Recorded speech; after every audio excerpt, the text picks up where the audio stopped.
This is Man to Men, the premier audio journal for men living faithfully and leading courageously. I'm Jared Musgrove. Every Live Faithfully episode is designed for man-to-men discussion, equipping you and the men in your community to live faithfully with God and one another. We are in the Connecting Proverbs, and that's what I like to call Proverbs Chapters 1 through 9 of that entire collection. This cohesive section is about a capacity for relationships, for connection, for engaging our heart, men, and they can serve as a compass for beginning in righteousness and sustaining the kind of righteousness that the entire Proverbs collection talks about. Now, we're in chapter 6 today, and that is all about practical navigation. You get a lot of poetic here in the Proverbs. Today is a lot of practical navigation. Verses 1 through 5, we're going to see how you engage your neighbor in a relationship. How do you go to a wronged neighbor? Some very practical advice there. Verses 6 through 11, we're going to go to a picture in nature that God has for us. We're going to go to the ant and see how laziness can actually impede on your righteousness or your way. How long can you live ease and waste your abilities at the expense of those who depend on you? We're going to see Lady Folly again. We're going to see a lot of word pictures today for a productive heart here in Proverbs 6. Much more on many of those right after this. Men, if you're listening to this audio journal, then I know you take your faith seriously. But I want to ask, do you take your role of equipping the next generation of Christians seriously? Friend of the show and our sponsor, Lifeway, offers 3 national camps that do just this. Fuge, Student Life, and CentriKid. They are looking for young men who are serious about their faith and ready to work camp next summer. It's never too early to check it out. I've personally seen how the ministry that happens at camp can spark revival in the hearts of students, schools, and entire cities. Do you feel called to serve the church, get paid, find lifelong friendships, and have a lot of fun doing it? Then Lifeway camps are for you, guys. Let Working Camp be the place where you can serve next summer and also grow into the strong leader that God has equipped you to be. For more information, you can check out the links that are found in our show notes.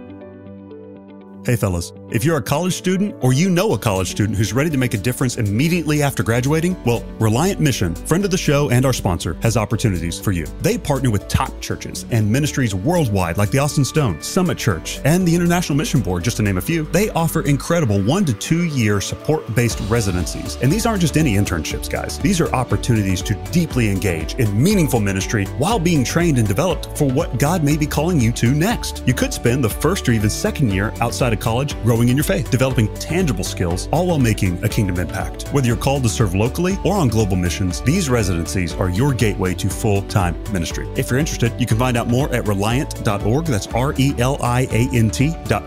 And they'd love to hear your story. You can email the guys directly at partner@reliant.org to set up a time where you can share what God's doing in your life and explore the local and global opportunities that are available to you right now. Hey dads, it might be time to break free from distractions and refocus on what matters most, your family. Glorietta Family Camp is a 4 or 6 night adventure made to bring your family closer to God and one another. It's designed for intentional family time with devotionals, adventure activities, and so much more. You can join Family Camp this summer for a most unique family vacation and learn why adventure is the best kind of family bonding. Register today at glorietta.org or by clicking the link in our show notes. The team at Southeastern Seminary believes that last words are meant to be lasting words. That's why Jesus' command to go and make disciples drives everything that they do. With an experienced faculty and a community committed to this mission, Southeastern Seminary will equip you to serve the church and fulfill the Great Commission wherever you are called, men. So join them for a campus visit and check out sebts.edu to learn how you can be equipped for ministry as a faithful disciple maker.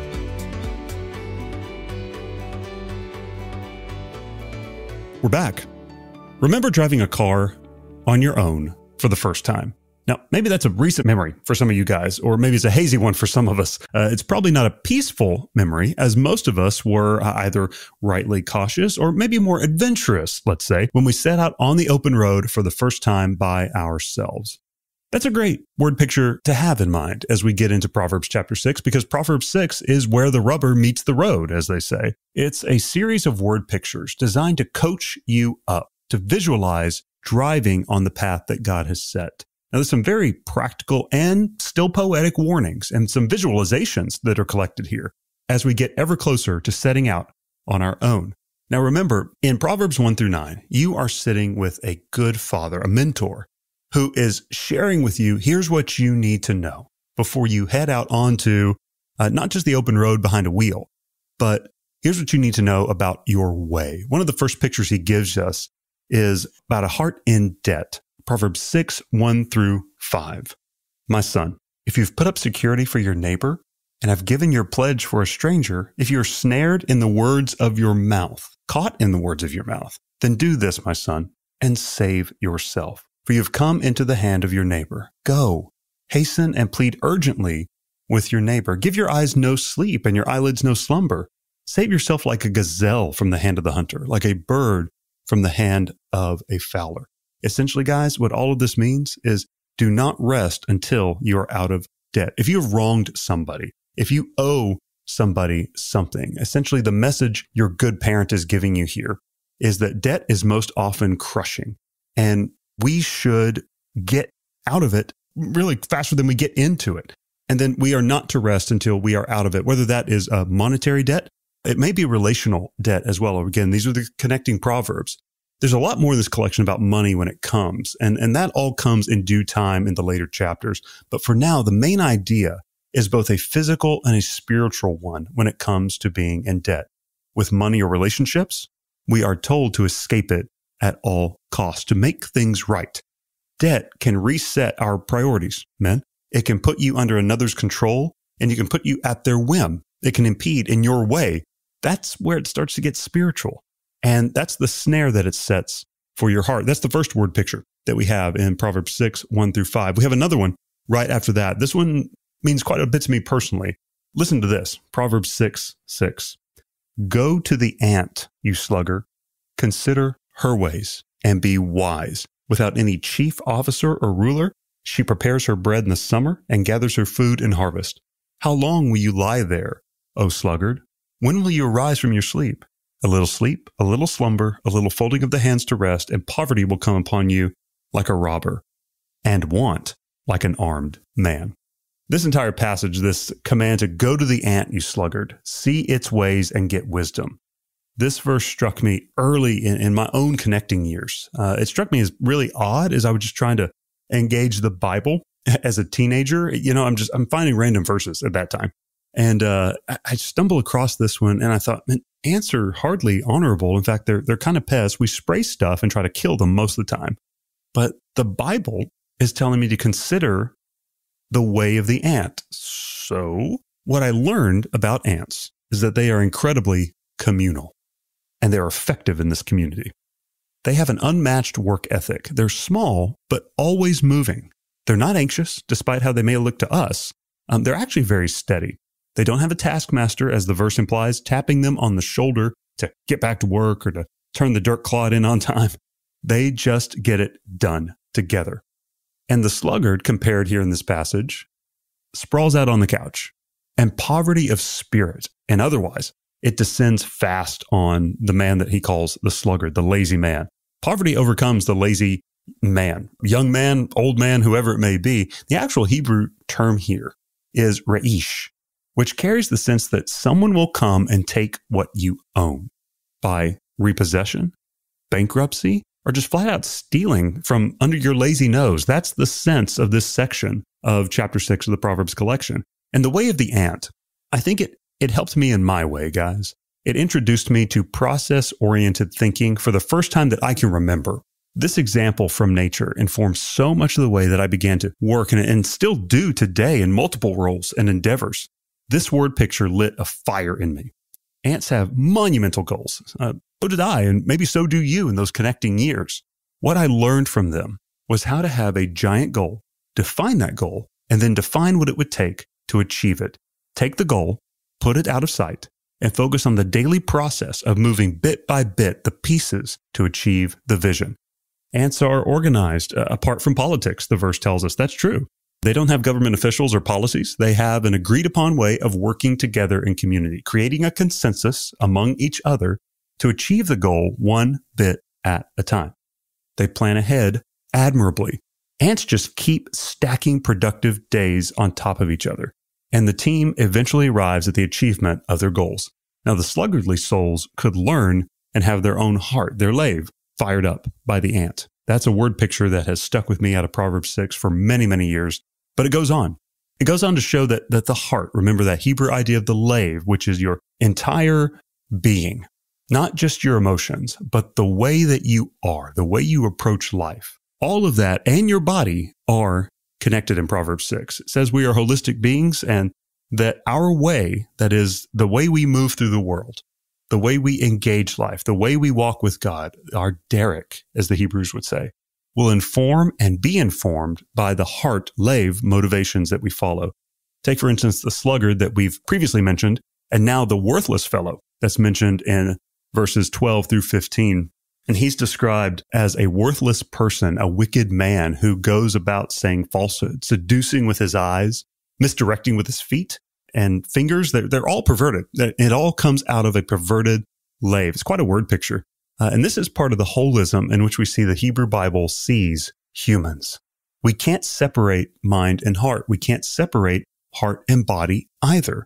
That's the point of these warnings from this parent mentor. They've seen it happen. They don't want you to be fooled or taken in by such a way that leads to ruin and brokenness, as they say in verse 15, that is beyond healing. So they're giving you these warnings, these practical word pictures in advance. And the parent mentor doubles down on the connection as led by the Lord and how he made human beings to function in his way. And he continues the description on the way of the worthless person. And you see a continued connection of heart to action in verses 16 through 19. Listen to this. There are 6 things that the Lord hates. 7 of them are an abomination to him. Haughty eyes, a lying tongue, and hands that shed innocent blood, a heart that devises wicked plans, feet that make haste to run to evil, a false witness who breathes out lies, and one who sows discord among brothers. And we talked about repetition in past episodes, and here you see it yet again. Before we are to set out on our own, the good parent and mentor wants us to visualize what we will see in healthy and unhealthy heart connections. Relationships, those connections are so key to your way, men, when you are young and as you continue to sustain and build righteousness as you go on through life. You want to establish good relational connections early on as a practice. That's why this father, this mentor, tells you what the Lord hates. Haughty eyes, a lying tongue, hands that shed blood, a heart that devises wicked plans. Keep your way far from here, your parent mentor would say. This is how you're to think on the commands of God. And your parent mentor goes on. Verse 23, for the commandment is a lamp and the teaching a light. And the reproofs of discipline are the way of life. The way being Derek, your way. Now this precedes another lengthy warning that ends Proverbs 6. It's a lengthy warning against adultery. There's a lot more repetition here at the end. And what it does is it ties in the fact that these commands of God are for you a lamp and his teachings are a light. And when you are reproved, when you are corrected, that is helping you on your way. The repetition comes back here at the end of Proverbs 6 about our sexual life because your sexual life is intricately connected to your way. What you do with your body, Proverbs 6 is arguing, is led by a heart, a lave, either given to God or kept from him. Either walking in God's way or walking into those abominations that it talked about. That's the point of this entire section of the Proverbs collection. And that all of us who are listening are old enough to know, and we've already experienced temptation. We are all of us 1 or 2 decisions away from a grievous sin or an altering of our way that could change the course of our life. And the question for the rest of our lives will be, men, how long are we going to keep putting the kindling around our flesh? How long do you think you can play with the fire of illicit sex that Proverbs 6 is talking about and not burn down your own house? Now, given our hypersexualized approach to everything from our phones to football to, junk food advertising, this warning was centuries ahead of its time. It just shows that human nature hasn't changed that much. But it's also a reminder from the parent mentor of these early Proverbs chapters, a reminder that he knows human experience. He's walked in a good way. Now, human experience hasn't changed much since then, not in the main things. In the relational temptations that Proverbs 6 is talking about that will tear you away from a trusting God, from having a full heart, full life that will lead to level paths, we have to be on the lookout for those. Sexual consideration is going to keep repeating in these earliest days. But in the next section, Chapter 7, the final one before we start to set out into the wider world, it's going to put us through some practical real-world scenarios that we will face the minute that we begin to step out the front door or fire up your phone. That's coming next time in Proverbs 7, but for today, that's Proverbs 6. Live faithfully.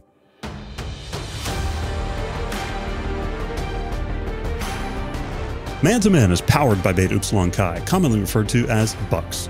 We exist to equip and empower college men to live faithfully and lead courageously.